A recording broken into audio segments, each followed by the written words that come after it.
Joining me now to discuss all of this from Boston is Jacob Rich. He is a policy analyst for the Reason Foundation and Consumer Freedom Fellow for Young Voices. Jacob, welcome to Liberty File. Pleasure to be here, Judge. Thank you. Make the case against any government, state or federal, telling adults what they can put into their own bodies. When the government looks at use by different demographics, specifically by age, they usually have reason to be concerned. At the moment, we have a ginormous amount of youth using vapes at the moment. Over 20% of youth have tried vaping at least once within the last month.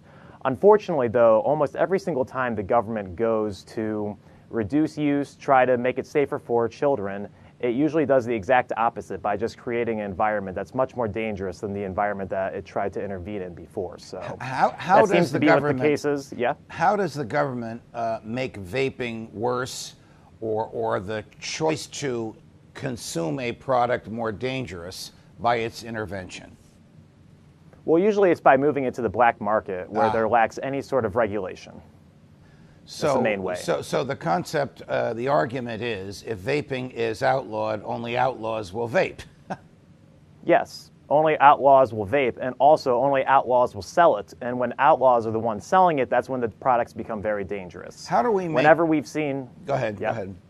Yeah, basically in every single product category, whenever we see outlaws overtaking the distribution of the substance, whether it be alcohol during Prohibition, whether it be heroin traffickers when we started reducing prescribing of opioids, every single time the drug has become much more dangerous and tens of thousands of people end up dying. And if we move flavors, if we ban flavors from the vaping market and move it to the black market, I only expect the same to happen. History always repeats itself. What are the consequences in the long run to this type of intervention?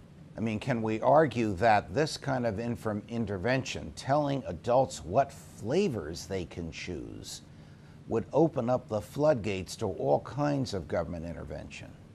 The whole idea of flavors in vaping is not where the Department of Health and Human Services and the FDA, for that matter, want to stop. They want to make flavored cigarillos, flavored cigars, any sort of tobacco product that has flavors, they eventually want to make illegal. Within the Tobacco Control Act, there was a specific regulation that the FDA was given where they might actually make menthol illegal. And this is actually the first step that the FDA is trying to take in order to justify making menthol illegal. All right. They'll first say, hey, look, yeah. I alluded to this in the introduction. The real menace here is tobacco. Tobacco is the killer. Tobacco kills 200,000 people a year in the United States. So far, there are only 18 deaths for vaping in this 2019, and the year is almost over. But the government can't wage a war on tobacco because the government profits so much from tobacco. So who can take the government seriously when it comes to efforts to dial back vaping? I don't know, to be honest. The government's always very tricky about how it takes money. Sometimes it does put massive regulations forward and it ends up reducing the amount of tax revenue it takes.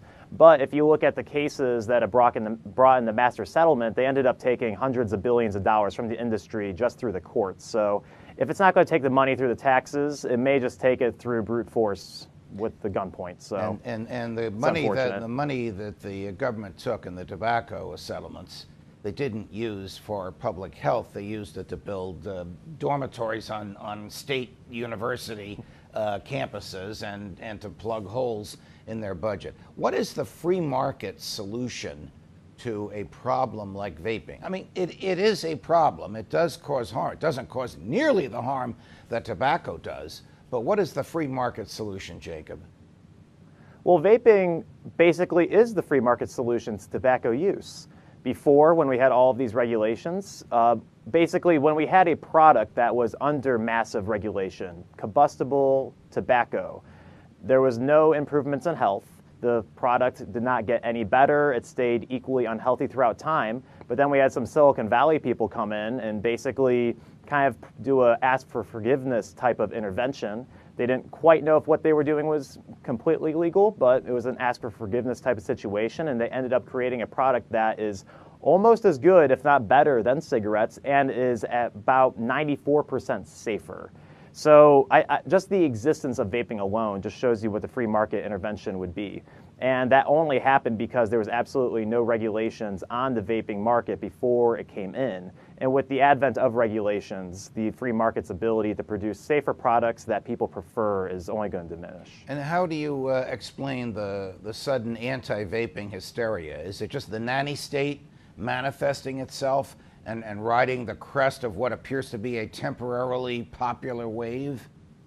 No, I think there actually are legitimate reasons to be concerned about vaping. So this talk about the deaths, there's been about 15 deaths this year. That's absolutely nothing. The fact that nicotine is currently in a regulated market is why it's so rare for anyone to die. Tens of millions of people use it. You have 15 deaths, and these deaths are really associated with black market marijuana products, not nicotine products. However, and this is a huge however, we had about 20% of children using any sort of nicotine product a couple years ago, and now it's up to over 27% who are only vaping alone.